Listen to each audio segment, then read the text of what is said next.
Wake up, wake up, wake up, and stay woke. Because this is the Ball Hog Sports Talk with your boy, B. Brown, ESQ, a.k.a. the Ball Hog, a.k.a. the Mouth of the South. This is the place where sports, business, and entertainment collide. And we're going to give it to you rough, rugged, and raw. So come get you a spoonful, like some grits with butter and salt. You know how we do it in the South, y'all. Make sure you do not get caught in your feelings. Strap on your seatbelt and enjoy the ride.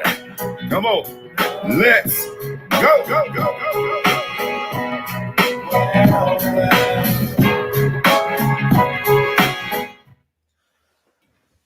All right, y'all, you know what it is. It's the Ball Hog Sports Talk with your boy, B. Brown, ESQ, a.k.a. the Ball Hog, a.k.a. the Mouth of the South, a.k.a. Mr. Excessive Celebration is in the building. We about to get in, y'all. I am excited about this week. It is Fashion Week in New York, so I had to bring out the paint. That's how we say it in Florida. I don't know how you spell it, but I know how you pronounce it. Paint that's a color. I had to bring out the paint because it's Fashion Week in New York, y'all. And I know despite the fact that we are all dealing with this COVID virus and none of us can go where we want to go and be as free as we want to be, we are still blessed. So we going to hop right in today. Fashion Week. Today's episode is Defending Champs.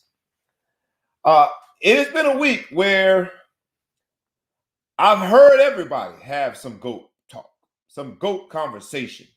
It has not only been reserved for football after Tom Brady went into his 10th Super Bowl, hoisted his 7th Lombardi trophy. Everybody want to have a GOAT conversation.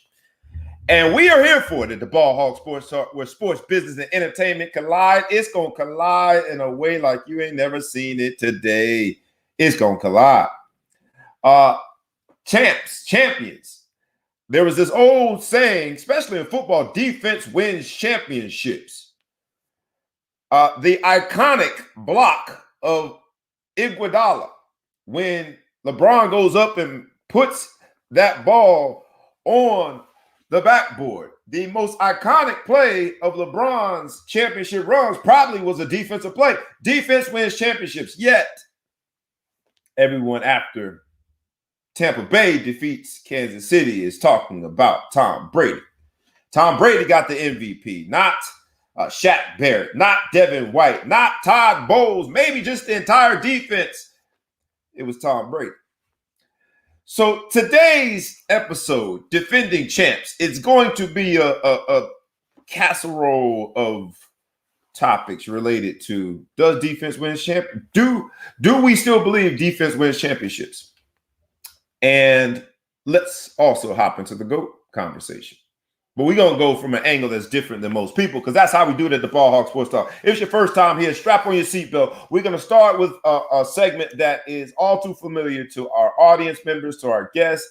Like we ask you humbly every single week, I'm going to ask you at the outset of the show, please like, please comment, please share. This would be a great time to tag a friend, tag a foe, tag anyone that you know.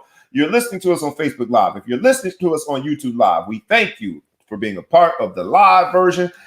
We hope that you are also subscribed in the podcast universe. You can listen to us there. The Ball Hog Sports Talk has come a long way, and we still moving, y'all. So with no further ado, we're going to start with the segment that is all too familiar to the people who have been a part of this journey. It's called Three and a Possible. I am joined with the crew.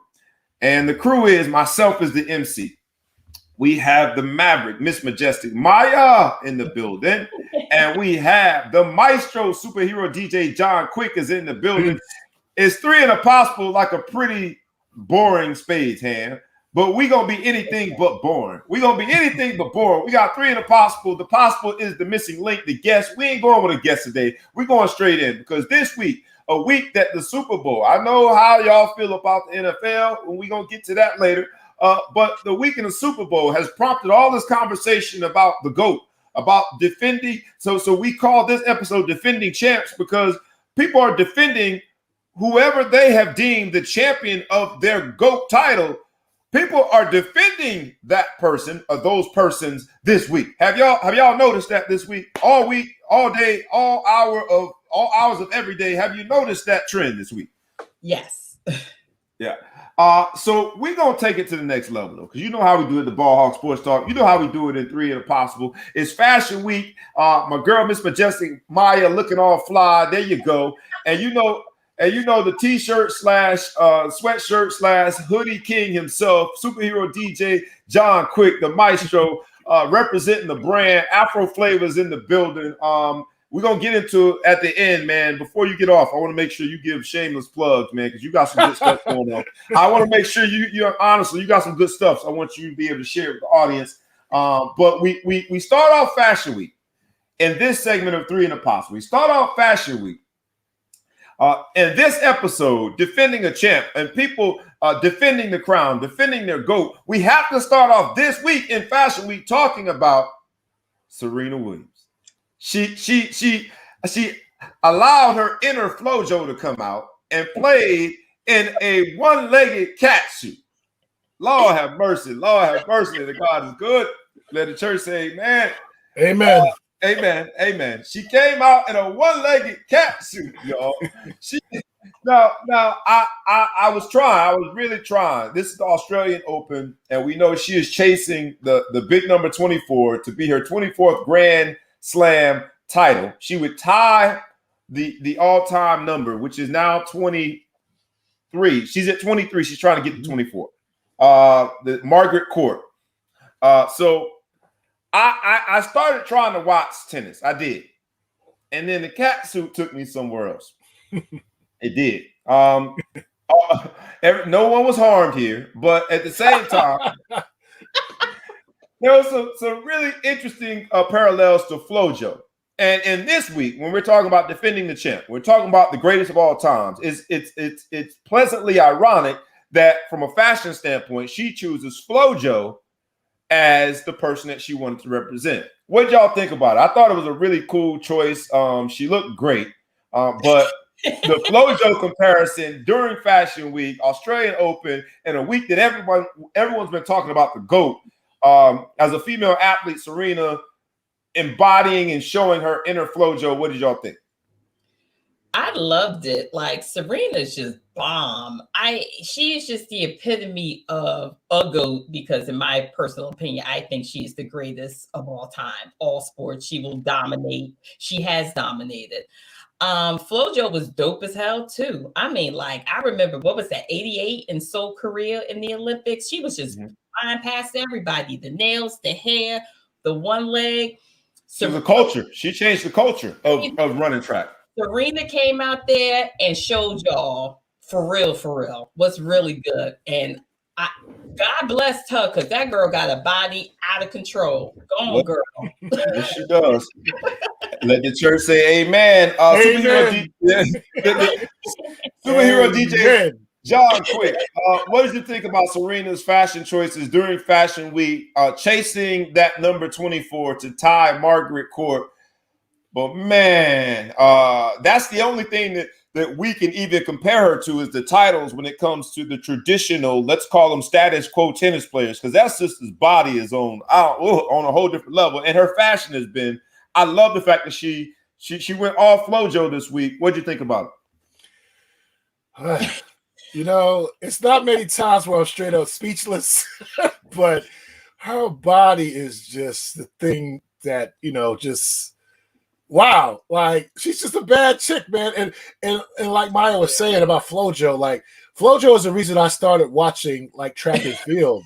Like, and when she passed away, like, I think that was the first celebrity I ever cried about passing away. Yeah, because she was just so bad. Like, I mean, I was crushing on her forever. And that I felt like women with a body like that, they all should have to wear that one leg, one legged outfit. That should be required clothing.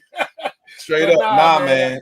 I mean, Serena has just always said and done the right things in her career. Like, and to be honest, I have to give it's a tribute to her parents. Mom was not as vocal as dad, but you could tell she had a nice balance in the family, and it just shows like she always says the right thing. She always takes the high road. I mean, aside from cursing out that one ref, but that was understandable. That was understandable. We gonna give her a pass on that.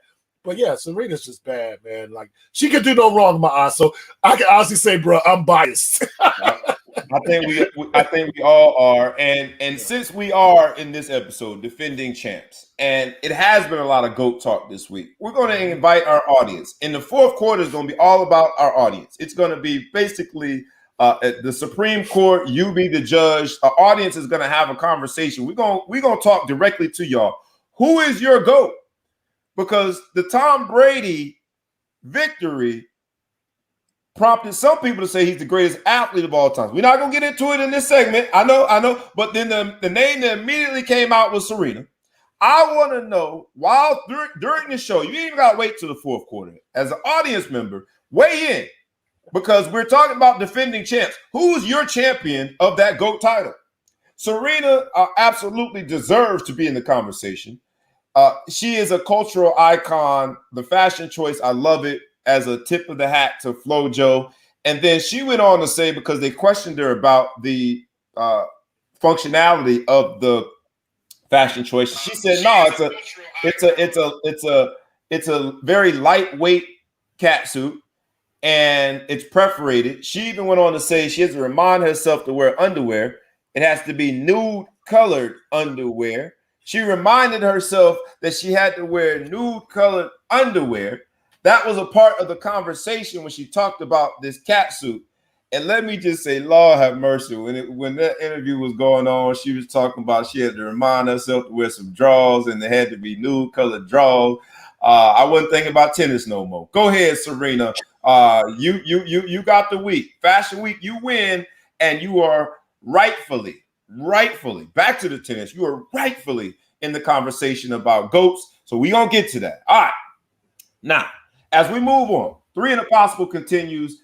We started off Fashion Week going right to Serena Williams and her choice of the one-legged catsuit.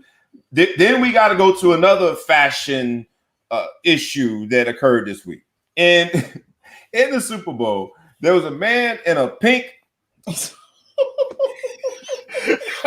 just as happy as I was to see Serena in her catsuit, I was just as unhappy to see this man in a pink bodysuit. And then he pulled his pants down slightly to show his hairy back and his ashy butt on national television. But while he lost in terms of fashion, I don't know where does a man go and find a pink bodysuit? I don't know. But he did it. Hot pink bodysuit. Pink. It's the pink. He had pink on. But while he might have lost the fashion war, he potentially won the last laugh war because it was a prop bet that has now been disclosed that he made a prop bet that was a plus 750 odd that there would not be a streaker in the Super Bowl. He worked with one of his fellow friends and created a streaker situation in a pink bodysuit and showed his butt before getting tackled. What did y'all think about that story? I think it ranks up really high on the thing white people do. I love my white brother, but I mean, a pink bodysuit, but then to see that it was so planned out, like, you know, I can't. I have a challenge planning out what I'm gonna do for the rest of today. You know how many steps it takes to plan out a prop bet? Bring your buddy in, have the money ready for bail, have the attorney fees already set, and still clear close to $350,000. Now the bookie, they're saying that he's not gonna pay him, but I'm sure that he'll have another lawyer on speed dial to try to get paid. What did y'all think about this man in a pink bodysuit, first of all? And was it a good idea to be a streaker? I'll start with you, superhero DJ John, quick. I didn't even know they still did that streak. That's crazy, man. Yo, you can definitely got to find out some of the things white dudes do. Like, real talk. Like, honestly, yo, he should, if anything, he had to have a couple of legal beverages. So whatever legal beverage he was drinking, he needs to go to them and, do promos for them because, alcohol is a drug, and that was definitely his brain on drugs. That was his brain on drugs. Miss Majestic Maya, I'll let you get last word before we move on. I have no words. To say he didn't get paid, you're gonna pay me before I embarrass myself in front of the world. I need that check because I'm not gonna be fighting with you over my money. That's another thing that we got to put on the list of things that white people do, because black folk ain't gonna tell everybody before we get paid. Matter of fact, we don't want you to know we got $350,000 coming to us. So we got every cousin known to mankind. People that there's no way you my cousin. That's impossible. Like, no, I went to whatever it is that they did the lineage tree and we cousins. Let me borrow $10,000. We ain't telling that information before we get paid, but yet indeed he did. Another fashion decision that he made. I guess there was a Russian entrepreneur who sponsored him, and the name was on his pink leotard, bathing suit, bodysuit. I don't know what men call that. I wouldn't call that a bathing suit, so I don't know what we call it. But that man took a lot of steps. Hopefully he get paid. But next time you go streaking, dog, put on some more clothes. All right, another fashion decision this week related to fashion was, it seems as though at halftime there was a Kappa probate show. A whole bunch of dudes in red. They crossed. But the weekend, y'all. I don't. Superhero DJ John Quick, I got to give you first word on this, man, because you are you're the curator of sounds. You've done shows. This man spent, not only did it look like a Kappa probate show, but where the dean was the star. He was the dean.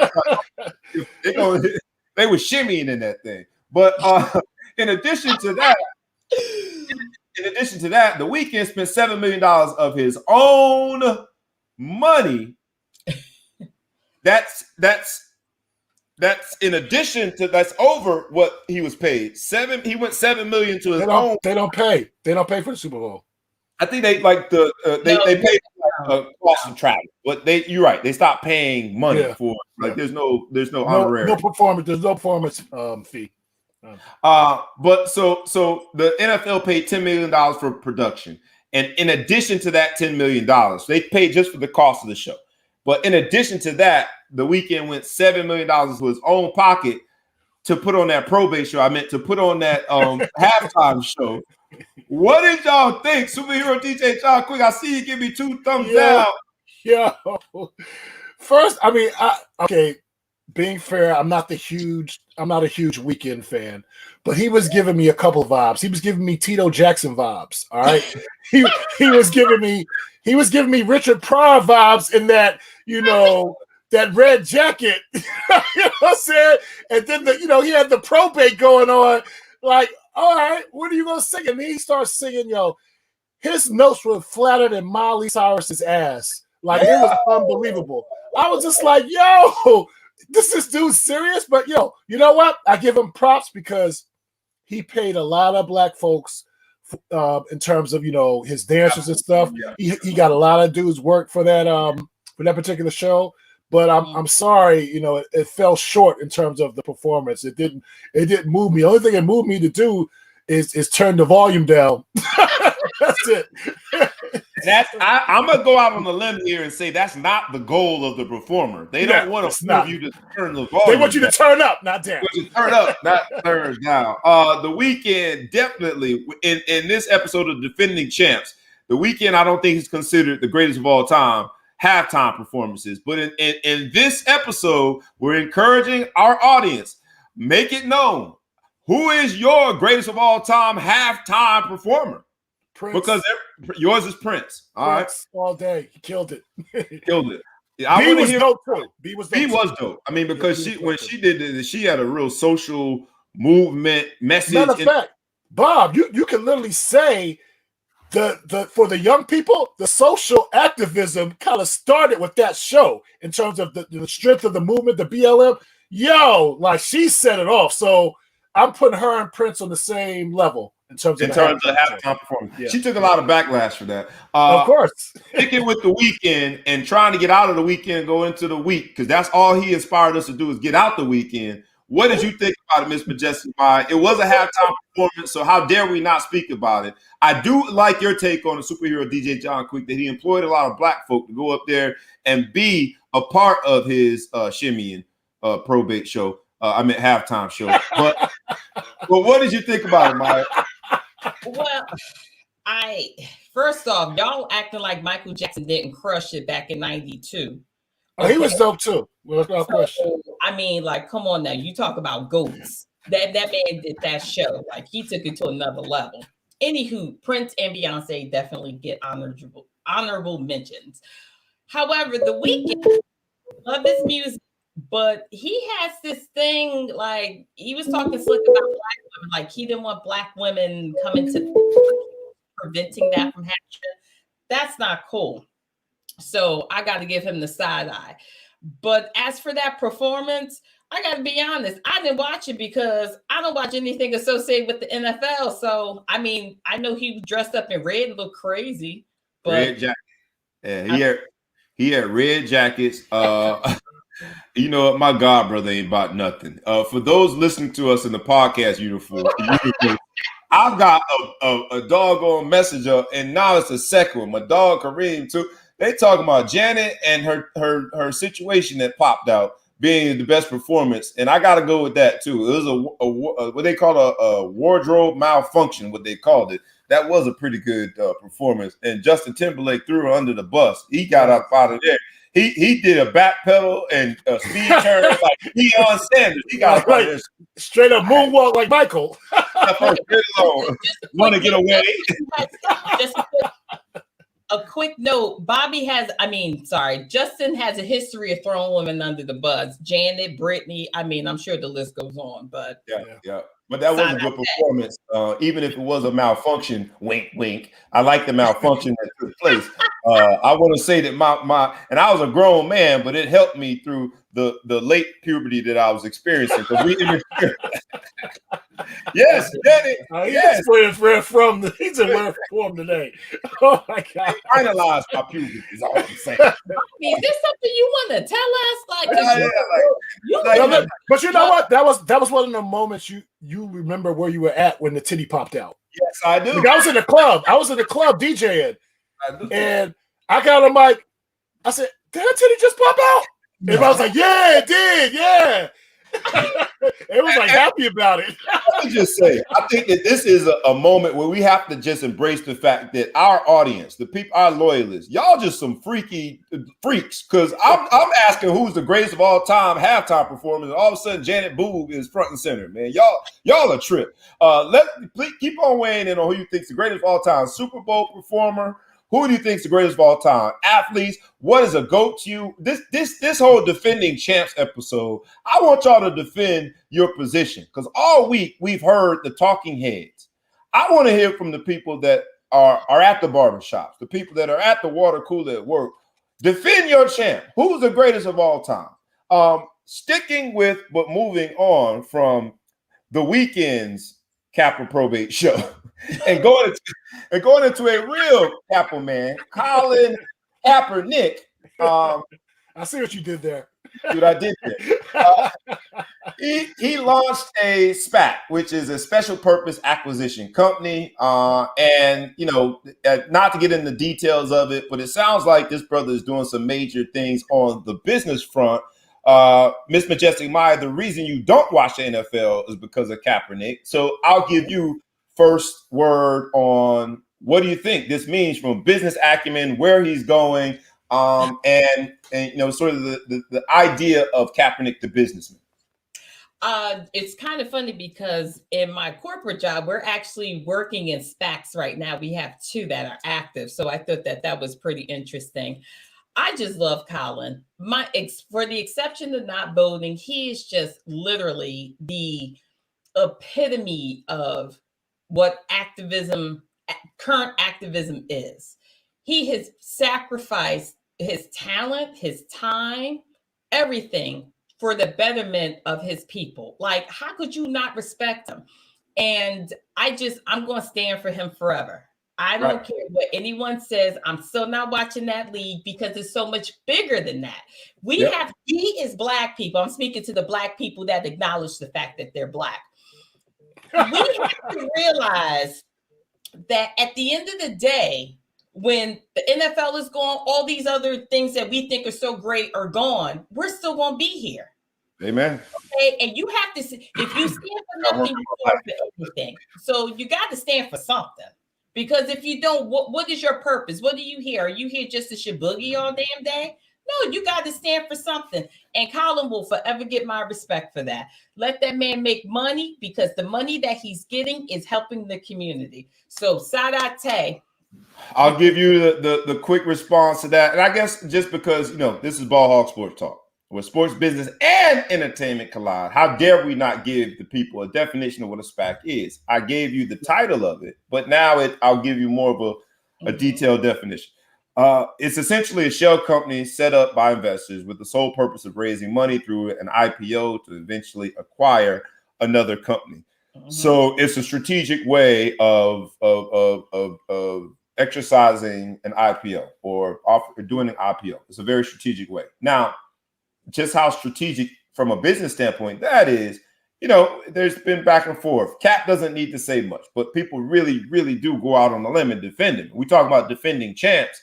I don't need to ask, because you've already disclosed in terms of the champ of the movement, champ of the sacrifice, champ of standing up for the people. Sounds like you indeed would give him that title. And I've seen you defend him. You haven't watched football in 4 years defending the champ.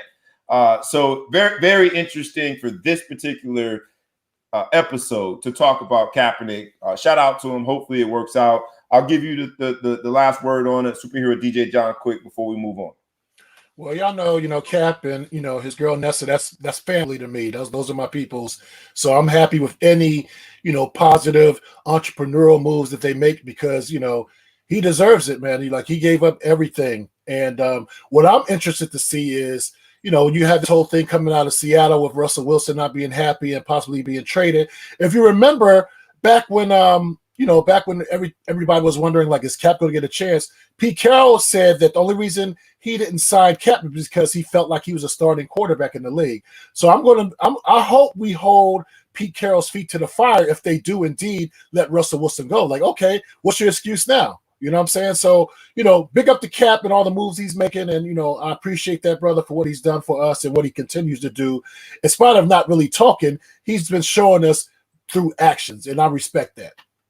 Got it. All right. Well, Mark Cuban, in terms of actions, Mark Cuban took the action and has taken it all year that they weren't going to play the national anthem. And I guess I should apologize now to the audience. If you hear some banging and stuff going on in my background, no, that's not Serena hollering at no, it's my contractor down there tearing up my kitchen. So I apologize in advance. But Mark Cuban took the action of not playing the national anthem before games, and has done so for all 13 prior games, preseason and regular season games.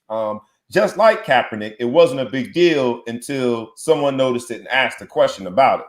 It's been happening all season, but now that the fans have been allowed back into the arena as of Monday, it has become an issue.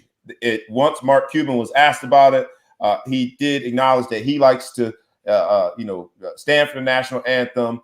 He is a person that puts his hand over his heart when he hears it, but he also is a person that acknowledges that there are people in this country that don't feel as though the anthem stands for them. Needless to say, the very next day, the NBA comes out and says that it's their policy to play the national anthem, one in which they didn't enforce during COVID because of unique times, but one that they would enforce going forward. And so within a 24-hour cycle, Mark Cuban goes from, all right, I like that. Stand up for people that don't want to necessarily hear the national anthem, that don't feel all tingly when they hear the national anthem.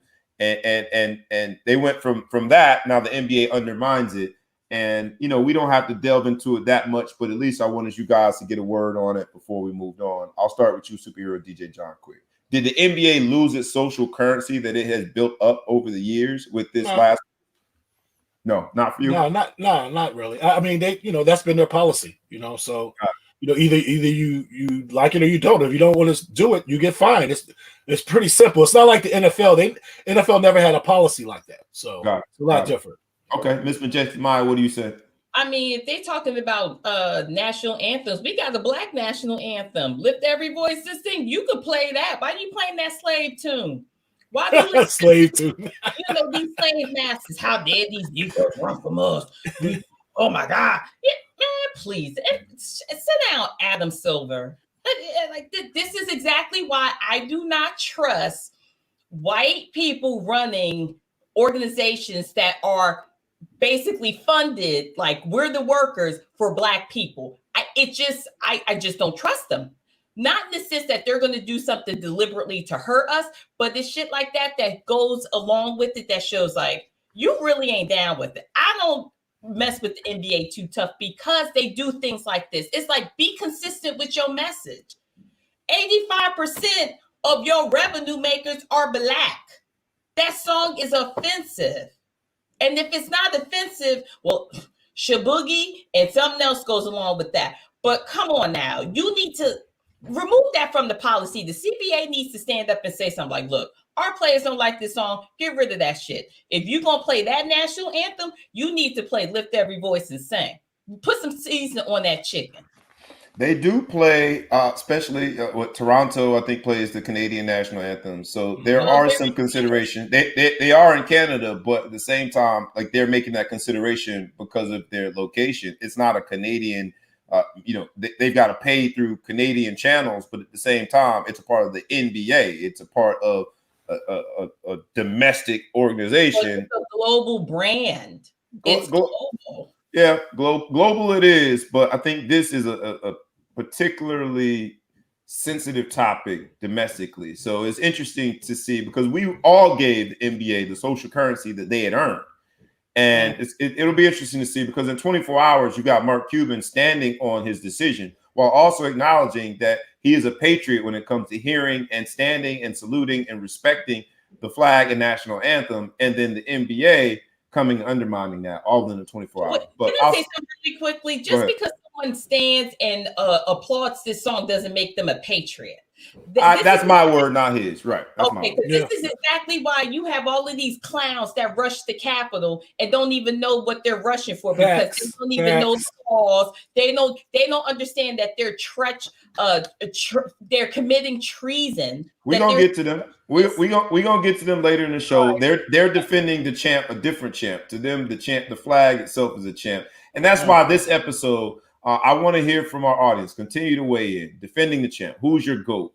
And this week, where Tom Brady's seventh victory as a starting quarterback in his 10th Super Bowl appearance has prompted all of these GOAT talk conversations. I want to hear from the audience. Who's your GOAT? All right. Now, it just happens to be after I made that statement that I got 4 words for y'all. Y'all ready? 4 words that suggest excellence. 4 words that suggest pure magic. Maya Singletary is here. Thanks, Bob. No, pure magic. Lamelo Ball. I told y'all Lamelo Ball was gonna be that dude. Hey, Lamelo Ball. Hey, the young brother is acting. He out there acting a donkey. He's the youngest player ever to make 7 3-pointers in one game. He's making critics look crazy at this point. And I know that personally, B. Brown, ESQ would never say I told you so. But the Ball Hog Sports Talk, whatever that is, the brand, the vibe, it has to say I told you so because we're talking sports business entertainment. So on behalf of the Ball Hog Sports Talk, I only repeat that the Ball Hog Sports Talk told you so. Lamelo Ball. What y'all think? Quickly, we gotta get out of this segment. What do y'all think? I'll start with you, Miss Majestic Maya. You gonna put some respect on that man's name, Lamelo Ball. I'll put respect on Crest White Strips. I'm not Team Sunshine. You are. Don't even try me with that nonsense. Whatever, Bobby. I think I converted somebody. Superhero DJ Jonko, you got that look. You got that look. Like question. That brother has been balling. Like Charlotte is top 5 my most favorite teams to watch right now. super exciting. They're young. Yeah. Like, they run up and down the court. Like, they're one player away from being a contender. I'll keep it 100. They're one player away. Yep. I like it. Well, look, man. So big up to MJ for finally drafting right, because he got some Kwame Browns on his resume. He got some Frank the Tanks on his resume. You know what I'm saying? So it's about time. You know what I'm saying? So yeah, it is about time. So he won with this one, because I ain't gonna front. His LaMelo is already tons better than his older brother. Yeah. Way well, like Lonzo, his older brother is trade bait. Yeah, I was about to say they're talking about trading Lonzo, and but they're not gonna get no value from him, because he's a bust right now, Bobby. Call it what it is. He's a bust. He's underwhelmed, but I think just the way that the Pelicans run their offense, he needs to be in a wider open offense. What the Ball did? Did he play for Los Angeles at some point? I mean, but at that point they had to kind of restructure what they were doing because of LeBron and AD. He was just a casualty of them building for a championship. Nah, he's a casualty of his dad's hype. That's what it is. But it ain't about him. I don't know how I got sidetracked. This ain't about it. This is about Lamelo Ball. You almost got me distracted. Lamelo Ball, y'all. Hey, we talking defending the champs, the greatest of all time. He ain't there yet, but he chasing magic. I said it, and everybody thought I was crazy. I got all kind of texts and tweets asking whether or not I needed to be drug tested when I said the man was looking magic-ish. And I dare y'all. Right. You know what I'm saying? Somebody just knocked on the doors like, hey, man, we heard you talking about, LaMelo, and this is your intervention. And now y'all got to say I was right. At least it looks like I might have been. Yeah. Whatever. All right, y'all. Y'all know what it is. That was the 3 and the possible. We're going to transition quickly into traffic court. In traffic court, we still will have all the wonderful faces that you see now. We will add another voice and another face. My man, Big Flo from the Big Flo Show, joins us in the traffic court. Come on in, Big Flo. What's up, bro? What's good, America? What's good? Man, you know what it is, man. The audience is in the building. We talked about the Weeknd and his probate show. I have to recognize 2 of my LBs are in the audience. What's up, my LBs are here, my Deuce and my 7. Love having y'all in the building. Shameless plug for the Nocturnal 9. All right, now I got to move on because I shouldn't have done that, but I had to do it. I see the bros in the building. It was the Weeknd and his probate show that made me recognize that.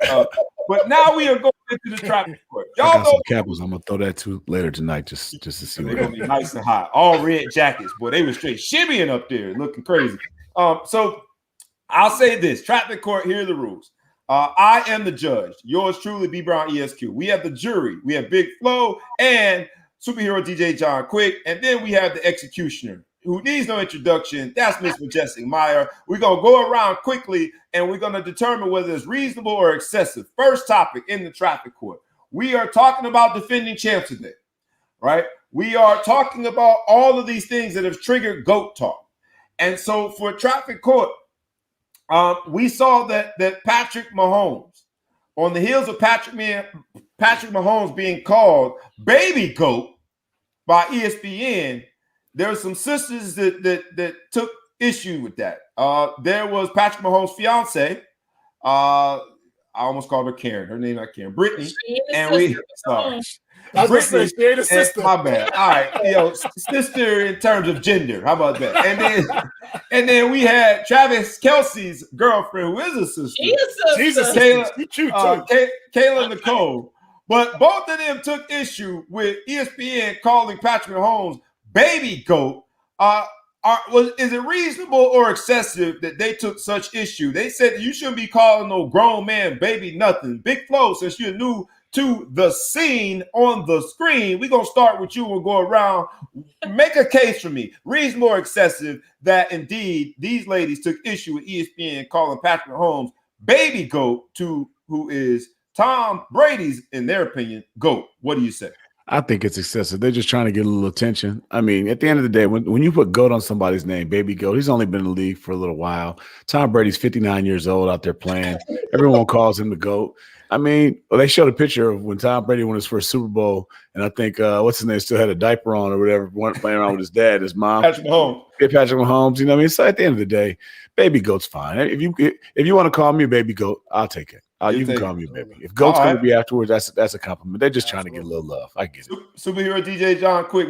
And just for the record, I love that you said he's 59, but Joe Louis was 137 years old in that Super Bowl. That's what Tom Brady was 137 years old. I'll move on to you. Superhero DJ John Quick, what do you think? Reasonable or excessive that these ladies went and defended the honor and said, don't be calling Patrick Mahomes no baby GOAT. What do you think? Well, first of all, I got to acknowledge the real MVP, and that's Big Flo's Mike. He sounded like Lenny Green over there in the Quiet Storm. Chris.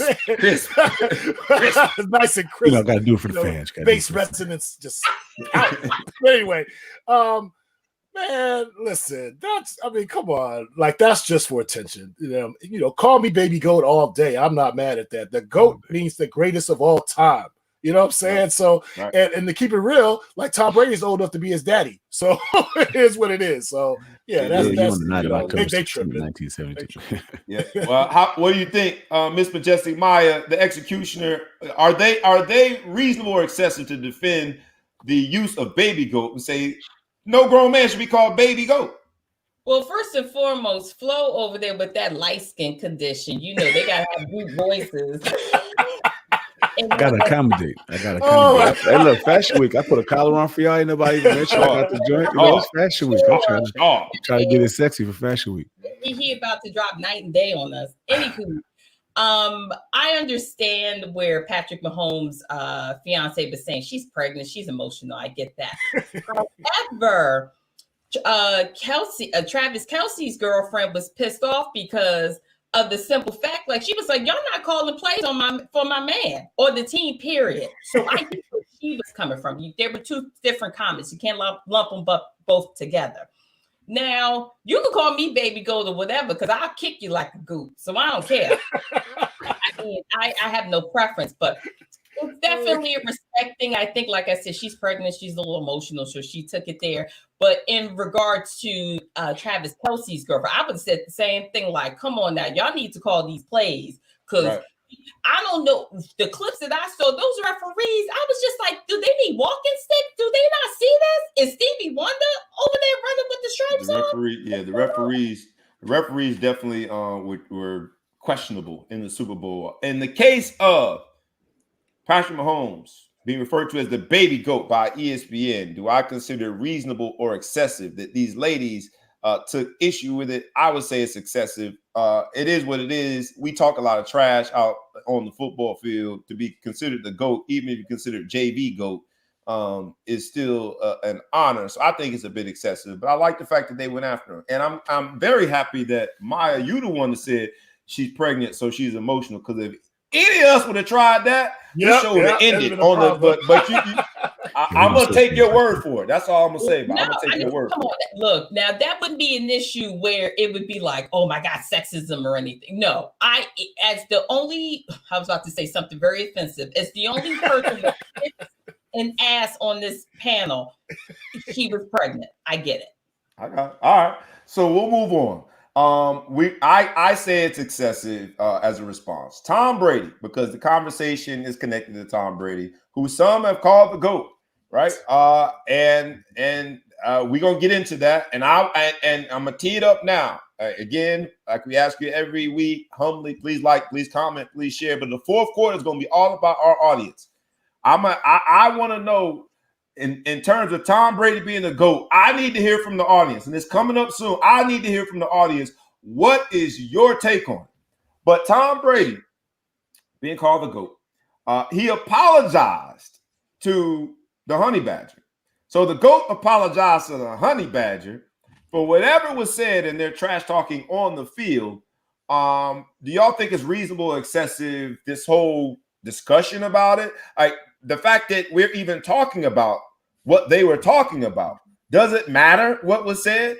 I'll start with you, Miss Majestic Maya. Make me vote or judge one way or another. Reasonable, excessive. Just give me what you think about the topic altogether. If it was a racial slur, yes. If it was straight up trash talk, no.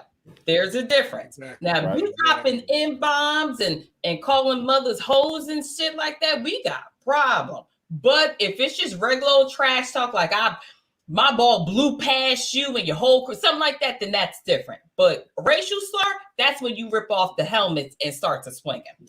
I think a lot of us just inferred that that's what the Honey Badger was suggesting, but all he said was he said something that I will not repeat.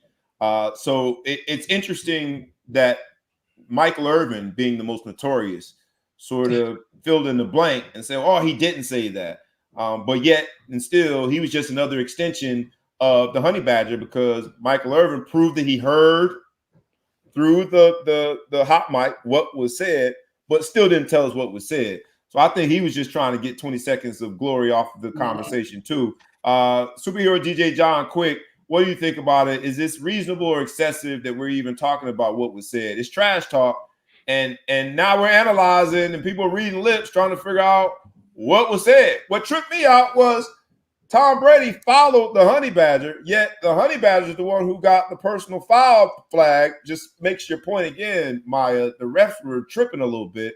But when it comes to what was said and whether or not it's important, what do you think, Superhero DJ John Quick? The only reason it's relevant is because he followed him.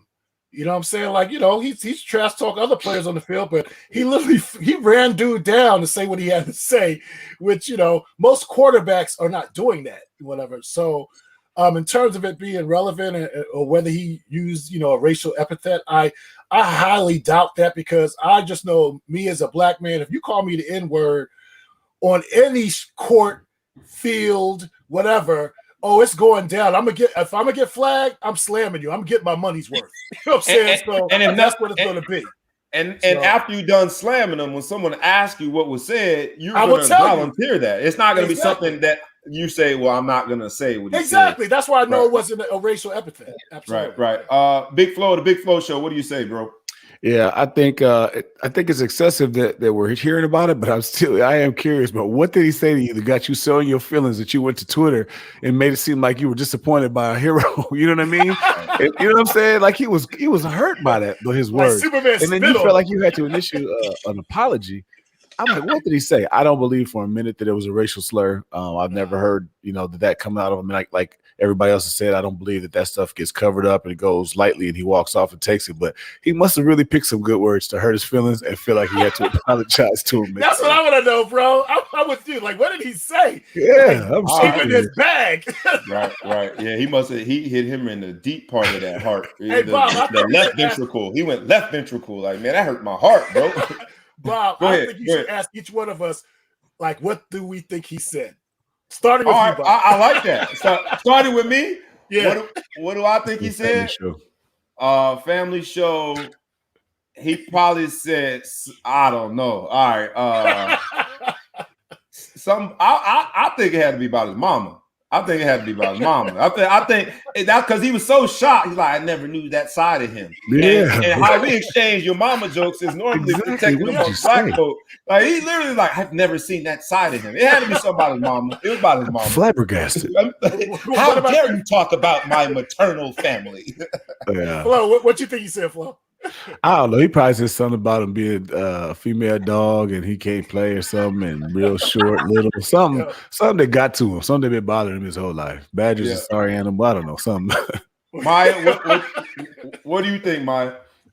Oh man, Tanya said that he called him a shaboogie. That's that was hilarious. No, but I think he called him a PAB, a punk A. B. Shout out to Anthony Denman because I think that's exactly what he called him, a punk A. Last but certainly not least, what do you think, Superhero DJ John? What do you think he said?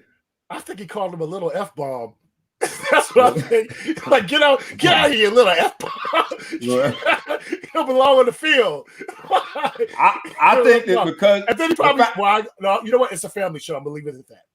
Okay, all right. I appreciate that. The fact that we still talk about it means that in a week from now, I think we're gonna still be talking about it. And the NFL Films has the footage. So, like all things that are captured electronically, eventually somebody gonna leak it. Somebody gonna snitch. Either they're gonna say what it said, declassified in about. They're gonna declassify. In the case of whether or not this is reasonable or excessive, I think this is absolutely excessive. I'm done talking about it because some things need to be left on the field. That's what makes it sacred. Just talk about it on the field and be done with it. Notre Dame, this is going to be a quick one, y'all, and I'm just going to go around quickly. Notre Dame announces that they're going to have a home-and-home against the Florida Gators, and I got all excited about it and went to look for my flight, and then I just wanted to make sure I had the dates right, and the date said 2031 and 2032. What is going on? Is this a little too far out to be scheduling games and then announcing it? What do you say, Miss Majestic Mind? 30-second answer. Are they going too far announcing games in 2031 and 2032, especially in a COVID year where people who plan for next year, a lot of them, close to 500,000, ain't here right now, and they talking about games in 2031 and 2032. What do you say, Miss Majestic Mind? I will be 51 and 52. I don't give a. It's a family show. I don't like excessive. Well, go ahead, superhero DJ John. Quick, what do you think? Super excessive. Who's getting hyped over a college game 10 years from now? You have some issues at home and you getting hyped for a college game 10 years from now. Real talk. Big Flo, the Big Flo Show. What do you think? I'm gonna go against you guys. I'm gonna say it's reasonable. There's a third grader out there right now that they're trying to recruit. And they're using this as a recruiting ploy, right? You get to go down there and play Georgia. So some kid in the state of Georgia in third grade is getting excited about his opportunity to go play back in his hometown. So I'm going to say it's reasonable. Recruiting can never start too early. You know what? I was all set to call this excessive. Big Flo, I think you might have done it. I think you might have changed your judgment. You got to recruit these young early, man. You talking about a hypothetical third grader? Yeah, let's go. You talk about the Brown brothers. Somebody may commit. Y'all better, hey, that dude watching Nickelodeon. Come on now, thinking about Notre Dame. You just found out Nickelodeon is the. You just put that's true. Nickelodeon is the new football. Hey, look, man, talk about this on Nickelodeon. I'm only gonna give y'all this one. There's one warning. Get your tickets now. The Brown brothers both will be on the team. Notre Dame playing against Florida in 2031 and 2032. One of the Brown brothers going to Marshall. That's all I got to say. One of them going to Marshall. They're going to Marshall. Mid-major. By then, Marshall going to be out doing mid-major status. They're going to be on a whole level. You know what I'm saying? All right, y'all. I'm going to call that one reasonable. Big Flo, you changed my mind. You changed my mind. All right, quickly. Last two quickly. And this one is just really a sort of a culmination of the cheating that has happened in baseball. But MLB is changing the baseballs after record home runs. And just quickly, what do you think? Is that a reflection of sort of the fact that they might have inflated or pun intended, they might have done something with the baseballs to inflate the numbers in the past, and now they're trying to balance that parity between hitters and pitchers? I'll start with you, Big Flo, quickly because we got to get out of here. I think the first thing that came to mind when I read about this is that Barry Bonds should be in the Hall of Fame, because what you just basically said is the numbers have been up since they've been juicing the balls up, right? I found out they make the balls by hand in Costa Rica. Pause. You're telling me they make the ball in Costa Rica by hand, and you don't know what happened. There's a slight variance that comes in. Y'all have been juicing the balls up because when the home runs went down, the viewers went down. So, but then on the other side, they say the scoring hasn't been up because now the pitchers can throw the ball a little bit faster. So there's a lot more strikeouts. So it's either, swinging for the fences or not. They're doing giving people what they want. They want to see the long ball. They want to go yard. So that means Barry Bonds did what was right. And now that you got steroids out of baseball, you put steroids in the baseball. I think that's I don't know what that makes it excessive that they're, I don't know what the I'll figure out what I'm saying. Yeah, I can get it. But I got from what you're saying that the scoring is up because they juicing balls. Right? Yeah. And now they feel funny about it, somebody complaining. So whatever. Does this sound like the script of some old porno? Yeah, I don't know what's juicing balls. Easy. Right. To our podcast audience, I promise you that there's information on the screen that designates baseball. We are talking baseball here. Superhero DJ John Quick, what do you think? My thing is like, okay, so how are you keeping Barry Bonds out of the Hall of Fame after revealing this? Like, it's a joke at this point. And I just think he should be in the Hall of Fame. He was a Hall of Famer before he's being accused of using steroids. All right, so he should be in the Hall of Fame, and something like this just, elevates my claim. Go ahead, superhero DJ John Quick. I like your point. Miss Majestic Mind, what do you say? Really quickly, MLB was screwed after they went on strike back in, what was that, 93, 94? So that's 94, when Mark McGwire, that boy Sammy Sosa, and Barry Bonds, they needed to get people back to the ballpark. So what's going to bring people back? Offense. Home runs, right? Bing, bing. That's what people want to see. So you got to remember, in baseball, that's the only sport where the defense controls the ball. So how are you going to get people? You need a high-powered offense. Mm-hmm. And that's what home runs do. So I think baseball has a long history being very hypocritical, but they need people in those stands because those contracts are guaranteed and they are large. I just saw a note that came up that we got to mention because it connects us to the next part, which is crazy. JJ Watt, but I got to be patient here. MLB, you're right. They've had a history of being hypocritical, and they have defended the champs. They've defended the records. They defended all the things that seem to be indefensible. But when it comes to Barry Bonds and some of the people they have essentially prohibited from being in the Hall of Fame, I would call that hypocritical. So in the case of, I'm sorry, really quickly, all three of the players I named were Hall of Fame worthy before the steroids. Yes. Sammy Sosa was going, Mark McGwire was going, and Barry, we already know. So that's the loss on the MLB on Major League Baseball. I think that in the case of MLB, is it reasonable or excessive that they should be called hypocritical? Honestly, that now they're trying to make some adjustments to create a little more fairness. I would say it's absolutely reasonable, and they should be called to task for it. They've been very hypocritical. All right, final topic for Traffic Court, because we got to get out of here. The NBA is defending its decision. Talk about defending champs. It's defending its decision to have an All-Star game in ATL of all places. And I hope Lou Will don't make the All-Star game, because we already know if he in ATL, you know where Lou Will going. He's going to get that chicken special over at the spot that shall remain nameless. But quickly, I'll go around. I'll start with you, Miss Majestic Maya. Is it reasonable or excessive that NBA is going to go through with having its All-Star game? And as the player said, it's all about the business. Reasonable or excessive? Excessively stupid. Why would you put a heroin addict in a heroin house? Why would you even put your players in that position? It's not safe. I mean, there's still COVID. I mean, like for real? And in addition to that, all that scattered ass throughout that city. Are you kidding me? Magic City gonna make so much money they don't need to function for the rest of the year. They don't listen in Atlanta. They're gonna be out there shaking that ass, getting that money. And then half the damn league gonna be like, so-and-so tested positive for COVID. No shit. Stupid. Superhero DJ Jonkett, reasonable or excessive that they're having this All-Star game in Atlanta?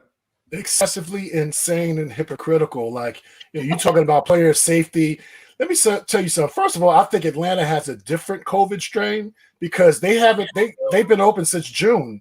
Like, everything is normal down there. It's crazy. Right. And, going up and down my timeline, cats are in the clubs, no mask. And I don't hear none of them getting sick or nothing. So I don't know what's going on. But I know if I'm a player in the NBA and my team has a chance of winning it all, I'm staying clear of Atlanta if I can. Like, real talk. I don't get it. I don't get it. To your point about the hypocrisy, the game last Friday, they took KD out of the game. He didn't start.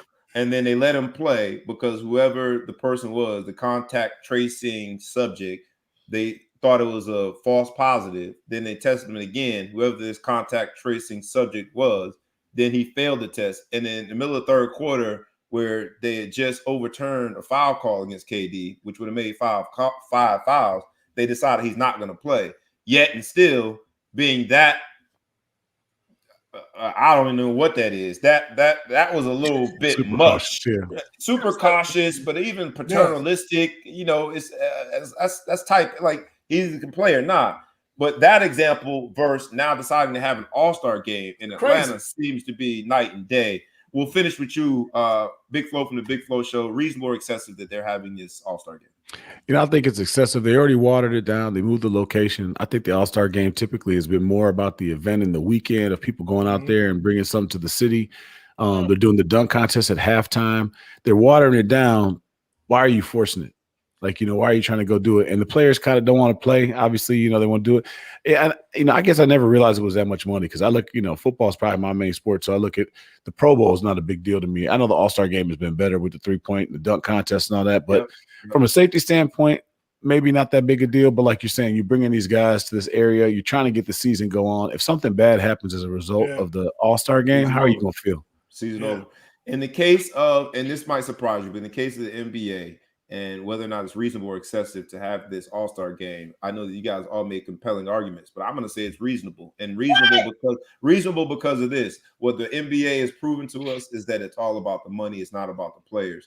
We thought because they had sort of earned that social currency and spoke up on behalf of Black Lives Matters, and when it became a little more popular to do so, that the NBA was for the people, for us, by us, and for us, or whatever the case might be. But through both the All-Star game, deciding to have the All-Star game, and their response to the National Anthem, they've proven that it's just all about the money. So since it's all about the money and not about the people, not about the brothers, not about our lives, and I say our because there's a lot of Black men that make up the NBA player rosters, then it is reasonable because all they are money-hungry, greedy organization, which we had sort of given them a pass on because of the things they had done during the movement, during the summer uprising. But it is reasonable. It's just a big business organization that it fooled us to think that they were about the people. And indeed, they're not. That's just my humble opinion. All right. Look, y'all, that was a dope traffic court session. Big Flo, you're going to be coming back right after center court. I think we're going to bring back everybody at the end, possibly. My man, before we go, please give a shameless plug. My man, superhero DJ John Quick, you got a lot of stuff going on, brother. Please give yourself a shameless plug of things that you got going on so that people can follow you. Okay, so in terms of Afro Flavor Radio, the only Afrobeat top 10 countdown / mix show in the United States, we are moving from WBLS to Scratch Vision, owned by my brother DJ Scratch of the legendary EPMD. It's a television / radio network designed for music heads and DJs and whatever, 20,000 listeners per hour. So we'll be on tonight at 7 p.m. on Scratch Vision. You can download the app. It's a free app and sign up and check us out. Also, I'll be debuting a brand new podcast with my homegirl, the lovely actress Bobby Baker. It's called He's the DJ, She's the Actress. That'll be on 8 p.m. on the He's the DJ, She's the Actress at Facebook fan page. So go to Facebook, search He's the DJ, spell DEEJAY, She's the Actress, and like us. And it's going to be a funny podcast about pop culture. And for those who don't know who she used to play Kiki the Barber on Tyler Perry's House of Pain, and she's currently plays Cynthia on Ruthless on BET Plus, and she also is a star on David Makes Man on the OWN television network. So yeah. I do that here because, like I ask you guys every week, to like, comment, share, subscribe in the podcast space. We do the same thing amongst ourselves. We gotta support each other, y'all. That costs us a grand total of 20 seconds. And if we can support you in any way, my brother, you better know that the Ball Hawk Sports Talk will do that. Maya, I know you got some. Bro, real quick. And these sweatshirts are on sale. I got all kinds of colors. So hit me up. They're not $9.99 though. I'm about to say no sweatshirt.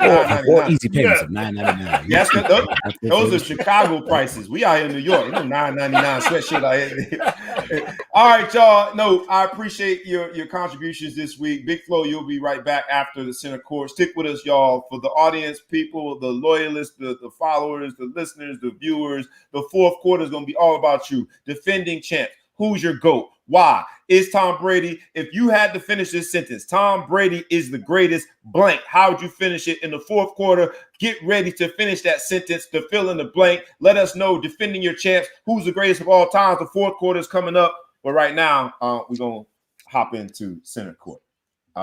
Thank y'all, man. Appreciate y'all. All right, y'all. This week's episode, Defending Champs. Y'all know how we do when we do the center court. The center court, which is, I guess, our halftime report, is brought to you by Excessive Celebration. Much more than a party. We are an experience on top of your event. All right, center court today is all about that title, Defending Champs. To the novice ear, the phrase defending champs probably sounds like a reference to back-to-back winners in a particular sport. But y'all know how we get deeper on the Ball Hawk Sports Talk. Because Tom Brady appeared in his 10th Super Bowl as the starting quarterback and hoisted his seventh Lombardi trophy by the end of that night. This entire week, really since Sunday when we knew that Tampa was the imminent victor, since that moment, we've heard conversations consumed about the GOAT. Sports fans of different ages and fans of different sports have come out of the woodworks this week to give their opinion on who they think is the GOAT. In the process, we have watched and listened to sports enthusiasts. And they vigorously defended whomever they believe is the GOAT. Whether it's championships, MVPs, All-Stars, and or Pro Bowls, or statistical accomplishments, or some other factor being used, it is amazing to watch some person, some sports fan, anyone. It's amazing to watch them defend the honor of their perceived champion of the GOAT race. Watching this play out over and over this week made me stop and think about much more than sports. The truth of the matter is, we often reach this level of irrational exuberance when it comes to defending champs. For example, the most current impeachment hearings, they've reminded me of last month's Capitol insurrection, where people travel from near and far to DC. In the name of democracy, these people undermine democracy. They risk their reputation, their occupation, and even risk their lives to defend the honor and advocate for the victory of Donald Trump. Wow. Some people gave their life just to defend their champ. In another recent example, this time in a predominantly white Utah community, parents at a Montessori school this week, which has a total of three Black students, they decided to opt out of Black History Month. But that should come as no surprise, especially after Amber Ruffin's video went viral. And in that video, she talks about White History Month and the ugly truth about how laughable history as taught in American schools really is. So these white parents in Utah decided to defend their champ, or in this case, defend their version of history. And to be fair, on the polar opposite side of the woke spectrum, I've taken issue with how some of my family and friends, people that I love, how they blindly supported my man Colin Kaepernick. They try and say something remotely negative or question Cap's overall strategy as a leader. You try that, and I promise you, some extremely woke folk are going to defend their champ. Whether it be simply a conversation about sports, education, politics, or something else, loyalism at all levels demands that we check ourselves regularly to prevent becoming so blind that we become stupid. And that's a word. All right, y'all. Y'all know what it is. That's our halftime report, center court. That was defending champs. Was today's episode title and also today's topic for center court. Now we're going to bring back my man, Big Flo from the Big Flo Show. Third quarter is just going to be a sports freestyle, hot 16 as we call it. You know what it is. We're about to drop bars quickly, and then we get into the fourth quarter. Fourth quarter is going to be simple and plain. It's going to be the audience, the viewer, the supporter, the loyalist. You have to finish that sentence. Tom Brady is the greatest blank. And then we're going to take that and get into some other topics. I want you to defend your champ. I want you to tell me who your GOAT is. I want you to finish that sentence. Tom Brady is the greatest blank. And we're going to have a conversation fourth quarter that will feature our amazing audience of the Ball Hawk Sports Talk. But before we do that, third quarter, here we go. Sports freestyle. You ready, Big Flo? Absolutely. I know how you do it, baby. We left this last year, we left off last year in March, and the biggest news then was, in my humble opinion, from a sports perspective, was that March Madness, the NCAA tournament, wouldn't happen. Fast forward, and we see the NCAA sort of erosion of these major programs. You see the Blue Bloods, Kentucky, UNC, Kansas, Duke, all out there looking like, shall I say, hot garbage. What do you think about this erosion, man? It's the first time that Duke has fallen below 500 since 1999 in their recent loss to Notre Dame. But even Notre Dame has struggled, right? What do you think about this erosion of college basketball? It doesn't seem like the teams that are getting the top recruits, because those schools that I just mentioned, the Blue Bloods, are still getting the best high school players that dare go into college. What do you think about this erosion of college basketball? You know, when I saw this stat come out, I looked at it and I thought, man, you know, what could it be? And I did a little research. So I said 13 of the top all-time winningest programs are out of the top 25 right now. So what do the top winningest programs in the country have in common? Fans, fan base, electric arenas, right? People that lift you up, make you hit that big shot, that make the other teams intimidated when they come into your gym and have to face you and have to face the sixth man, you know, which is the fans, or seventh man, whatever you want to call the fans in basketball. Right. So I think that has to be it. Some of that electricity isn't there. You got big name guys, big name players that are used to playing in big games with a lot of crowd noise and energy, and it's flat. So now it's allowing that the David, so to speak, to come up against Goliath and feel like, hey, it's even now. It's neutral. Yeah. See, and they're able to step up and play. So that's the only sense I can make out of it, is that these guys just need that energy, because those kind of players have been doing it all their lives. But 13 of the top winningest programs ever out of the top 25, that's unheard of, and it's got to be COVID related. See, that's why I like, for several reasons. That's one of the several reasons that I like having my man Big Flo from the Big Flo Show on, because you add a little bit of balance to me, because I was ready to go all out and not even describe it from the atmosphere, the basketball explanation that you've given. I was just thinking that at the end of the day, these guys know they are one and done. They know that they are just renting space. They're just renting space, and they're trying to get out of there. And by the way, I'm renting space in the year that, look, man, I've had cousins, uncles, and aunts die from this horrible virus. I'm checked out. I don't care what you got to say over there, Coach K. Chill out, dog. I'm only here for a minute just to say I did this. I'm only here because they're making me be here. Right? It's not as though I really want to be here. So I don't get fined. I was ready to go all in on that version and that explanation, but you might be right, man. Not having fans in the stands also could play a role in why the fandom is not resulting in some good basketball, because it ain't what it used to be. This story took on a whole new meaning. I was all ready to go, in an episode that's called Defending Champs. And in an episode that we are examining that cliche, defense wins championships. And in an episode, we're talking all about Tom Brady, and they ignored the fact that he played with probably the most dominant defense to ever play in a Super Bowl. I wanted to talk about the defensive. Whoa. Hey, I'm Chicago Bears here, baby. Chicago Bears. I know. Ravens. Be careful. You start throwing titles out. Just throwing them out there. Be careful. I'm not saying that they were better than the 85 Bears. I'm not saying they were better than the Ravens team. I'm just saying their performance on that day was very good.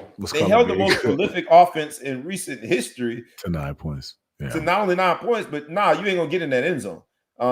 They went for it fourth down several times trying to just get in the end zone. That's pretty dominant, right? I mean, I believe the Bears only gave them a field goal, but I can't. That's a long time ago. Long time. Yeah, come on. The fact that you got to go back to 85 just shows how dominant that performance in 2021 was. But I will say this that was going to lead me to a conversation about the Defensive Player of the Year award that went to Aaron Donald. And this Defending Champs episode, this episode we're examining whether or not defense wins championships. I wanted to talk about how during his speech, essentially, you got the Watt brothers throwing shade and putting up spreadsheets of showing statistical output. I wanted to talk about that just from the angle of is that a violation of the code? But we can't talk about it now without talking about what is breaking news. J.J. Watt is no longer a Houston Texan. So let's talk about them together. Do you think that were they wrong in trying to rain on that fans parade? It was like the Kanye West standing up when Taylor Swift is getting an award. I'm gonna let you finish, but Yeah. my brother had one of the most dominant seasons of all time. You sound like the Mad Rapper's brother, right? The Mad Rappers. I got dope beats too. I do this. I think JJ Watt should know better. First of all, as an interior lineman, you're never supposed to lead in sacks. You're never supposed to lead in those things. You're supposed to disrupt. It's easier to get double teamed from an angle standpoint. You're going straight towards the quarterback as opposed to coming off from the edge where you really had to beat the guy upfield. So of course, TJ Watt's numbers have a potential to be better. Does TJ Watt need to be recognized as a great player? Absolutely. But to come out there and be a hater like that, I mean, we're supposed to play for Super Bowls and championships there and not the individual awards. But to go out there and co-sign for your brother, I mean, I guess, you want to try to step up for him and say what's going on, but show some respect to Aaron Donald. Maybe that's why the Texans told you and Kanye that you should be up out of there. So I don't know. The thing is, I was a JJ Watt fan. I'm not going to say I'm not a fan anymore for this because I always liked his game and respected how he played, but man, that's not how you do it. I know he's your brother and all that stuff like that, but that's not how you do it. Don't disrespect a man like that for winning what he won. Or if you do it, at least be asked a question. Don't go on Twitter and post some spreadsheet during the man's acceptance speech, right? Aaron Donald, for anyone who understands the schemes of defense, what Big Flo is saying is that if you look at just the sacks and some of the numbers that they posted don't tell the whole story. They didn't really paint the entire picture. An interior lineman being that dominant and impacting the plays, most interior linemen don't have an offensive coordinator scheming around them. That's exactly what Aaron Donald does. He makes everybody better because you have to account for him. Do you think the Texans are going in the right direction and in the sense of moving away from J.J. Watt? I think he asked to be released or asked to be traded and they released him.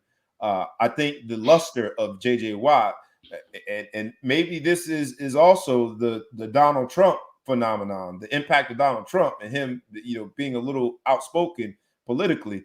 But I think the luster and the shine of J.J. Watt has officially worn off. What do you say before we move on? I mean, he came out and apologized to the fans for the thing. He kind of berated them. I do think it's kind of interesting that they just released him. I mean, you could get anything for JJ. I didn't look at the stats this year because they were kind of trash. But, man, I can't believe that they just released him. Things had to get pretty bad, pretty outspoken.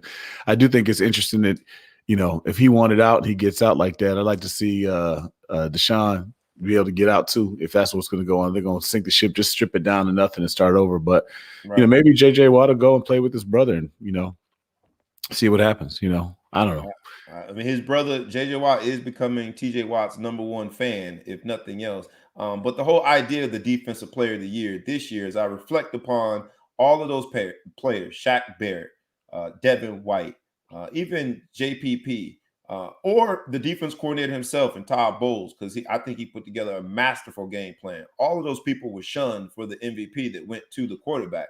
As I think of the defensive player of the year, and I can sort of contrast that against how it almost always goes to the quarterback. Same thing with Justin Tuck. I think he was robbed not once but twice of the MVP award. Definitely one time he was robbed the MVP award. It's almost as though, the defensive player of the year award requires us to have a conversation about how much do we really value defense? Does defense still win championships? And if so, why don't the defensive players get recognized to the same degree as those quarterbacks? And, I don't think we'll have an answer here, but these two stories back to back sort of make me struggle with that reality that Aaron Donald as an interior lineman would never get an MVP of the Super Bowl. Despite the defensive player of the year award. Hey, it shows the respect for the man's game. And people have been saying over and over again, he's the best player in the league.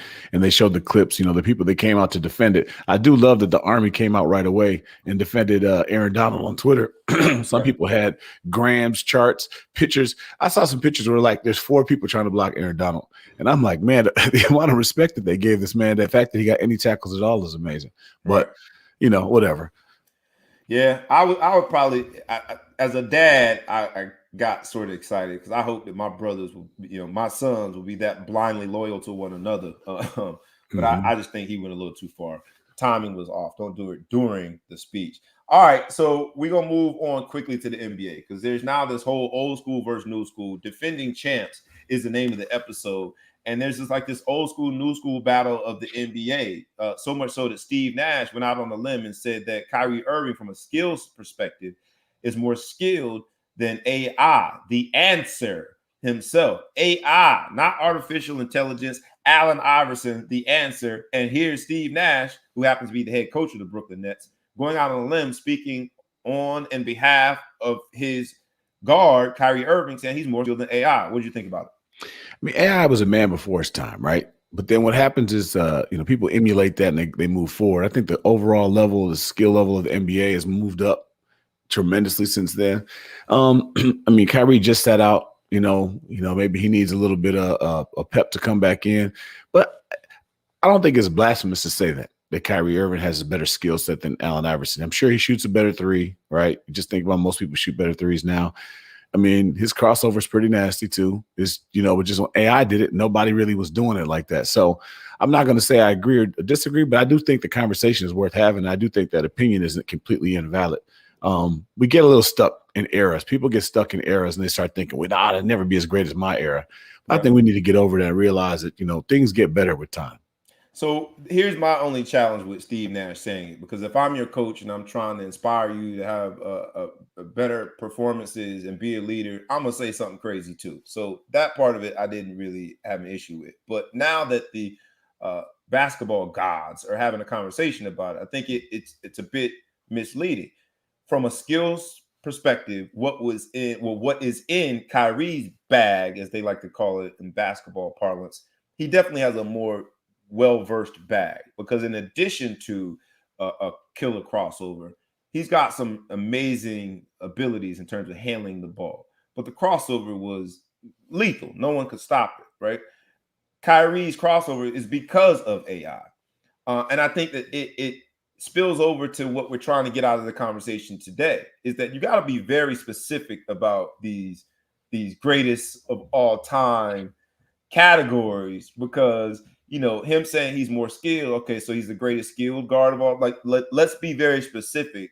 And without, I mean, he could have just said he was better, and he didn't use those words. He said he was more people skilled. hear that. People hear that. You hear. But if you think about it, you choose the words. That's simple. That could decide to say, hey, he's better than he was. He didn't say that. He just said he was more skilled. I think he should have used more words to be more specific. That way, put some more seasoning on it. Still a little bland. Your statement's kind of bland. Don't let me interpret it such that you were trying to say Kyrie is better than AI. Because get on out of here, man. Go on with that. But again, and I'm teasing it up again for our audience, because the fourth quarter is coming quickly. I need y'all to get ready. How are you going to finish that sentence? Tom Brady is the greatest. Fill in the blank. How are you going to defend your champion? Right? What are you going to say? Right? What are you going to say? Because I think these are the type of conversations that you got to go really deep. And we have different values about what we see in terms of skills, what we like in terms of skills for a guard, and the all encompassing factor that people like to hold over your head when you're talking about defending the champ of the GOAT status is championships. And AI doesn't have any. Kyrie has one, right? So very interesting conversation.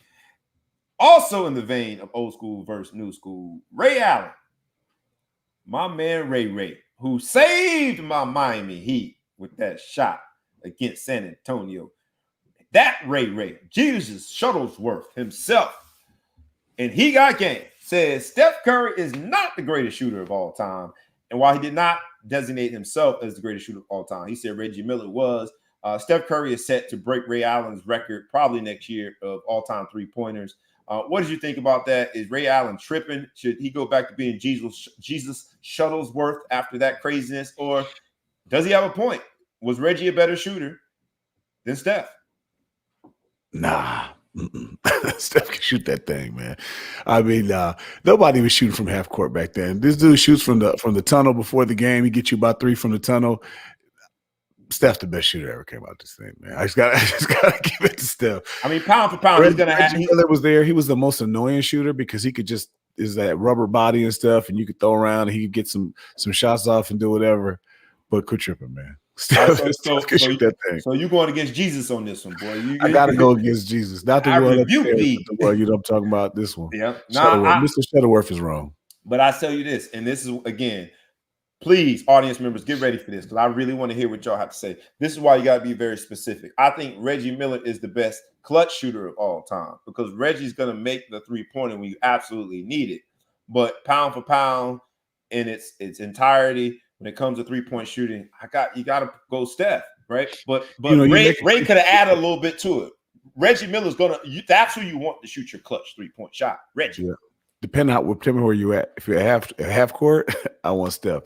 But you're right. He is more clutch. And I think in this, all of the comparisons with GOATs with Jordan and everybody, they always want to talk about clutch and everything that gets down. So they want to ignore the first however many minutes of the game and go back down to the last 30 seconds of a game, and they want to judge people on that. So if that's what you go to what the last 30 seconds of a game, what you want, but who's going to give me the game? If you look at Reggie Miller, he doesn't have any games that he scores like Steph has been scoring and do all different things. And I don't know. Steph can shoot that thing. All right.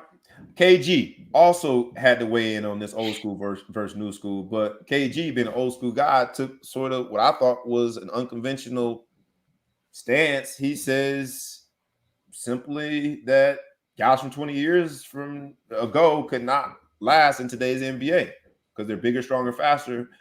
Quickly, what do you think? I agree with KG. I think I've been saying this for a long time to people in arguments.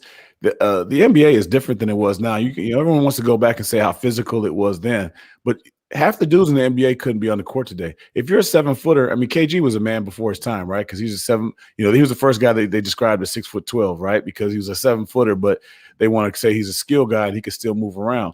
But the old dudes that we came out, if you watch some of these Lambeers and some of these people back in the day, they couldn't go out there and shoot the 3-pointer. They couldn't run around.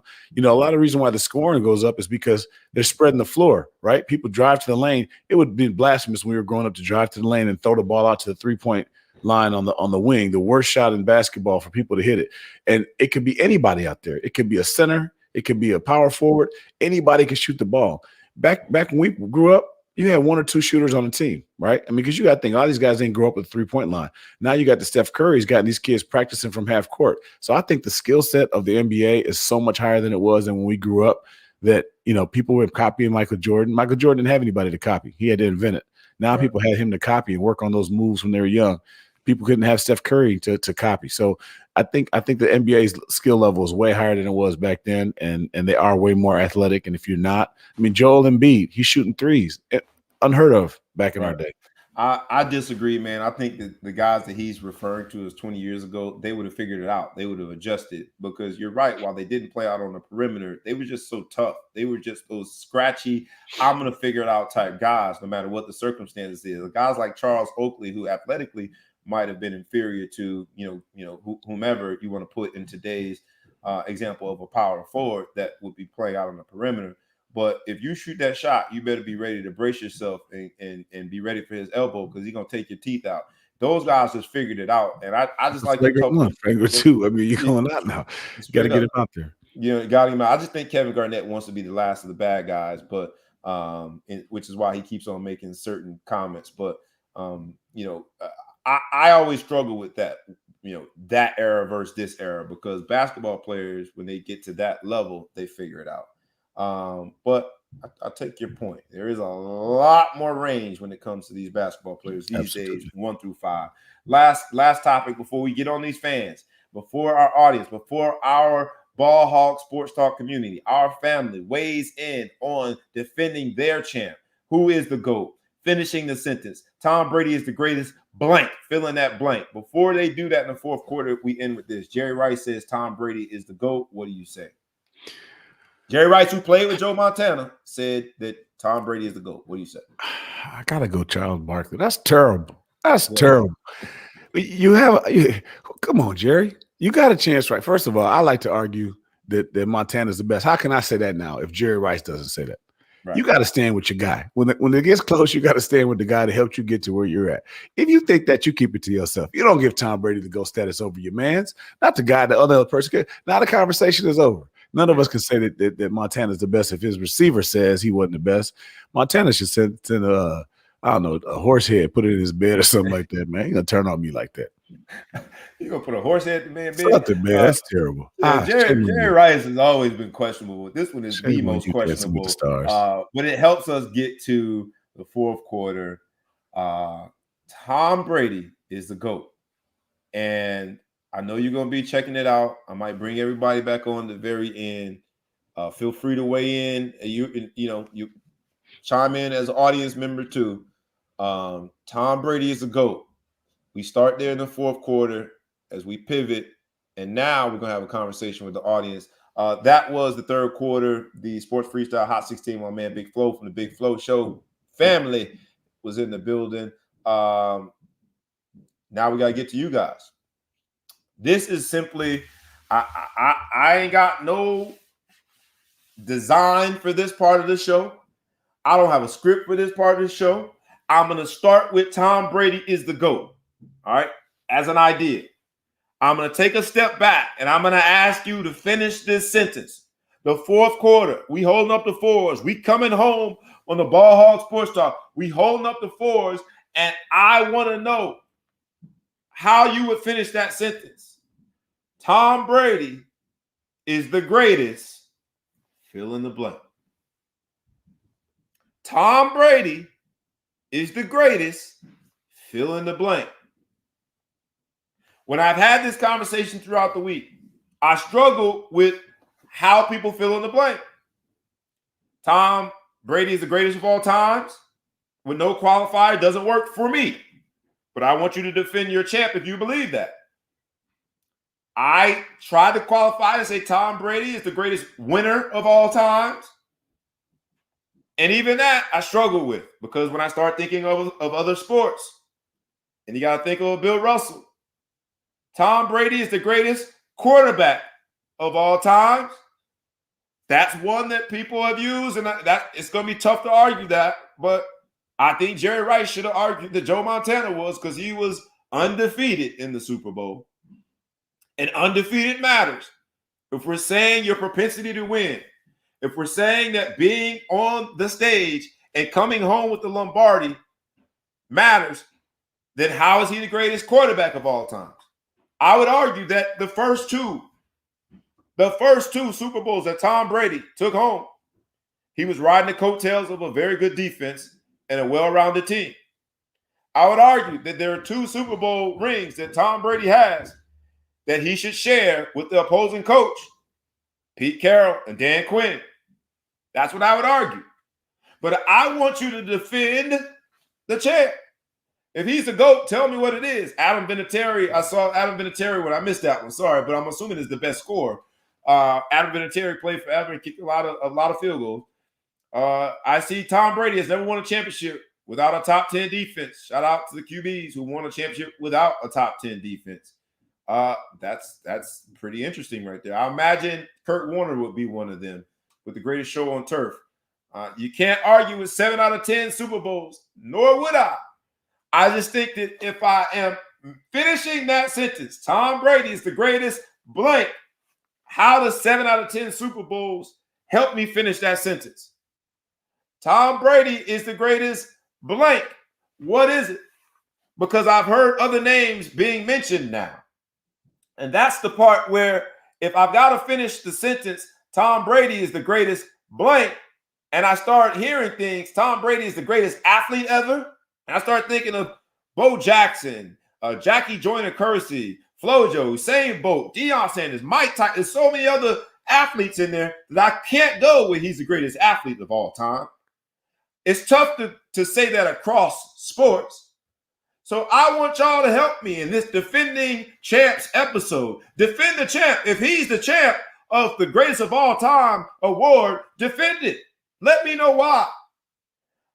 Bill Russell is the pinnacle, but Tom's right there, according to a former Giants GM. I love hearing everyone weigh in this week. There's been no shortage of opinions, and I want to hear from you. We're gonna carry on in the fourth quarter based on what you said. How do you finish that sentence? Tom Brady is the greatest, fill in the blank. If you're saying he's the greatest of all times, does that mean he's better than Michael Jordan? Because he has 7 rings versus Michael Jordan's 6th ring. When I was having this conversation with a Patriots fan, I struggled with that because I said, and I think Dwayne Wade made a similar point in talking about the different sports. He gave Serena the greatest of all times over all sports, but he made the point that Tom Brady don't have to play defense. Having this conversation in this show when we're talking about defense matters. Tom Brady doesn't have to play defense. LeBron James, while he's not my greatest, I respect that his most iconic play on the world championship stage came on the defensive end. He took Iguodala's layup and pinned it on the backboard and did the unthinkable and beat that stacked Golden State team. Does Tom Brady have an equivalent of that win if you're comparing him to LeBron James? Does he have a win that significant? Because no one thought that the Cleveland Cavs could go and beat Golden State, a team that was breaking all type of records, but yet they did. Where do you put Tom Brady in the Mount Rushmore of all sports? The Mount Rushmore of football, the Mount Rushmore of quarterbacks. Where does he fall? Tom Brady is the greatest, fill in the blank. I like that one. Tom Brady is the greatest at making it to the Super Bowl.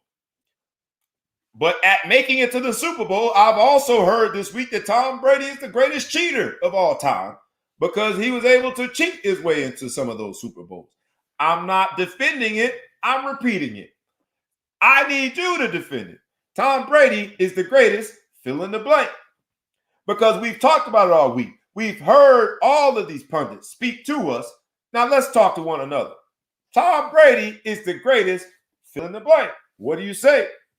Anthony Denman, I like that. He says he'll give Tom Brady two things. And Anthony Denman has been notoriously on the I ain't messing with Tom bandwagon for a while. But he's giving him two things. Let me check out the two things you're going to give him.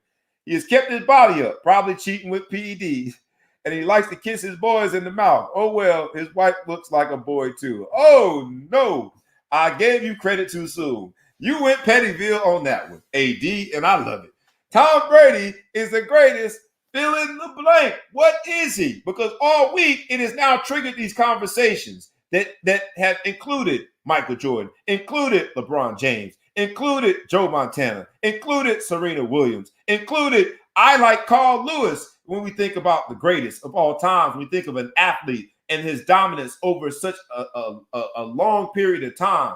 There's so many great athletes that we have recency bias. Tom Brady did go to his 10th Super Bowl. He did hoist his 7th Lombardi trophy. But to call him the greatest athlete also requires us to define what we mean as an athlete.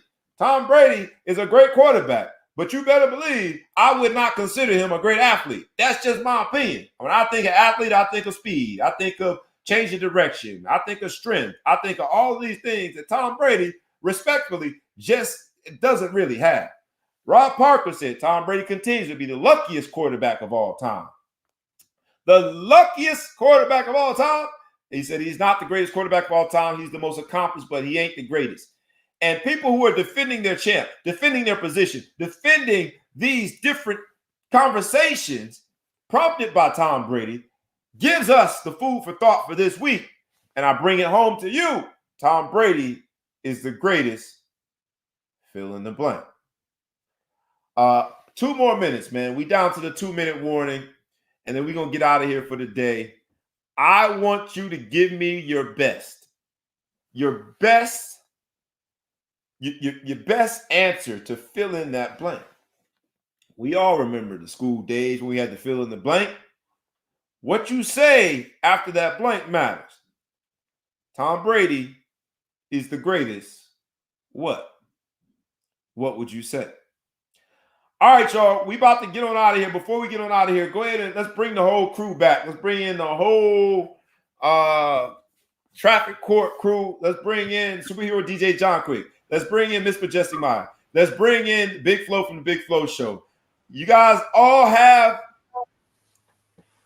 10 seconds to finish the sentence. I'm going to start with you, superhero DJ John Quick. My bad. I surprised you on that one. You did.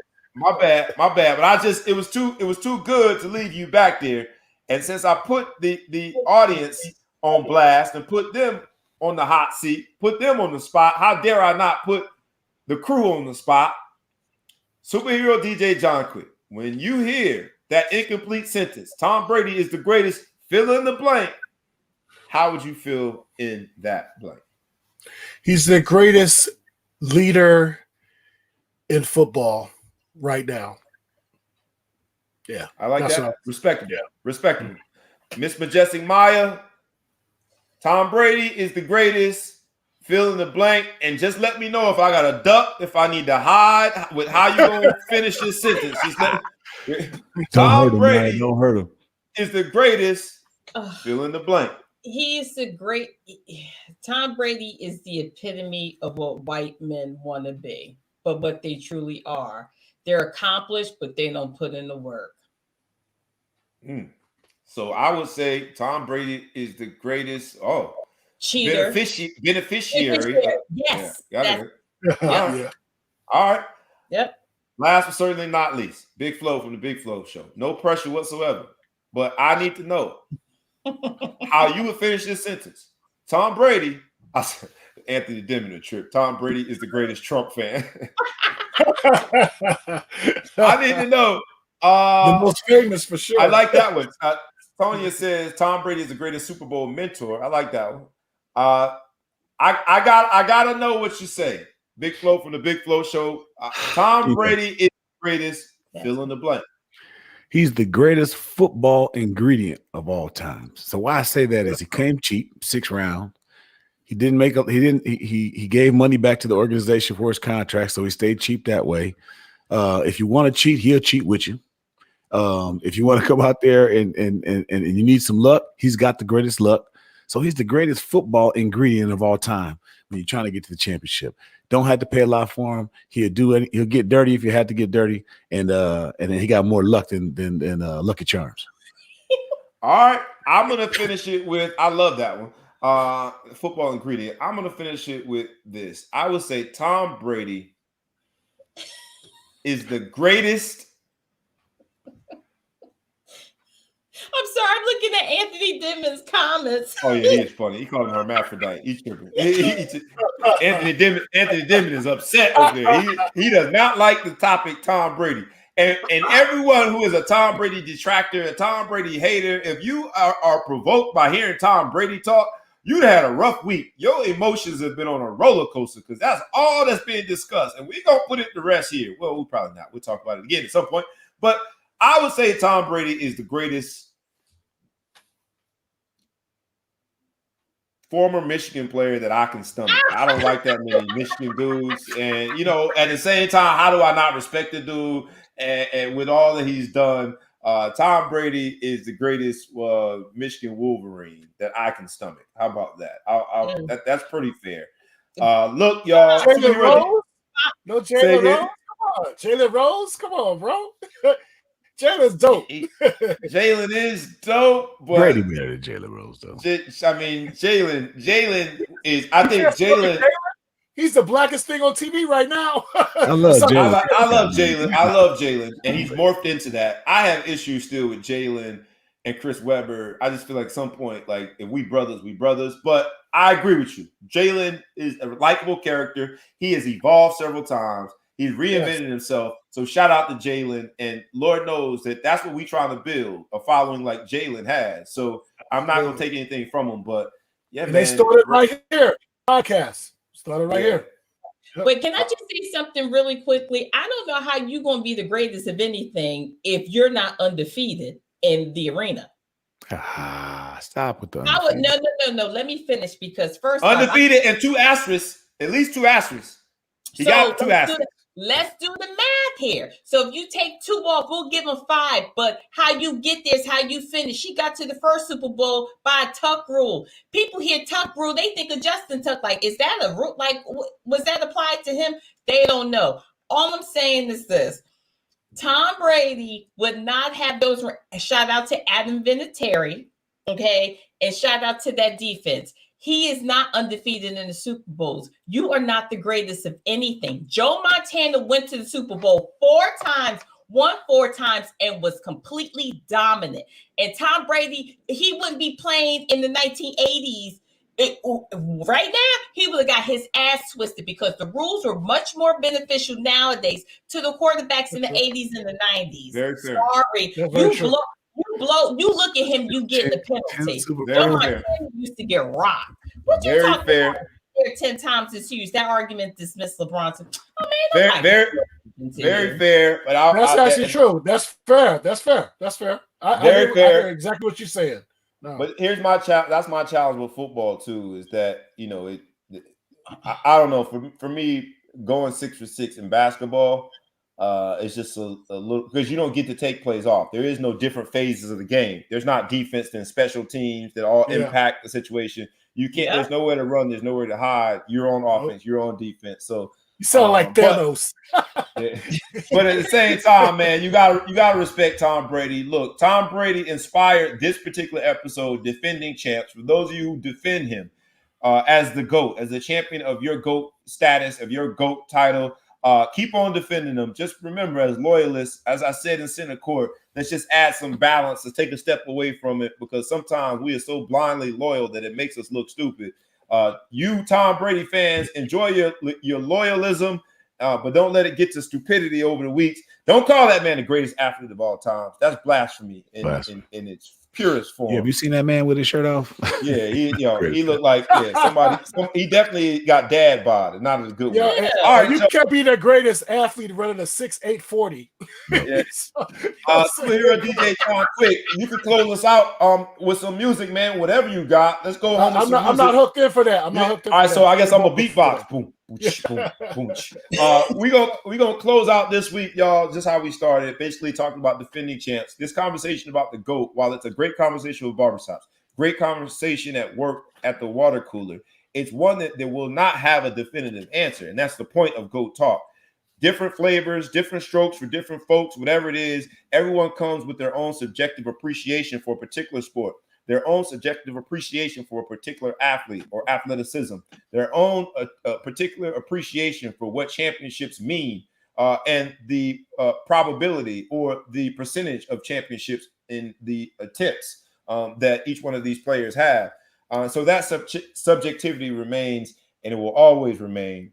But this has been the Ball Hawk Sports Talk Defending Champs episode with your boy, B Brown ESQ, a.k.a. the Ball Hawk, a.k.a. the Mouth of South, a.k.a. Mr. Success and Celebration. Big Flo from the Big Flo Show, my girl, Miss Majestic Meyer, superhero DJ John Quick, the Maestro, and the Maverick on the last two intros.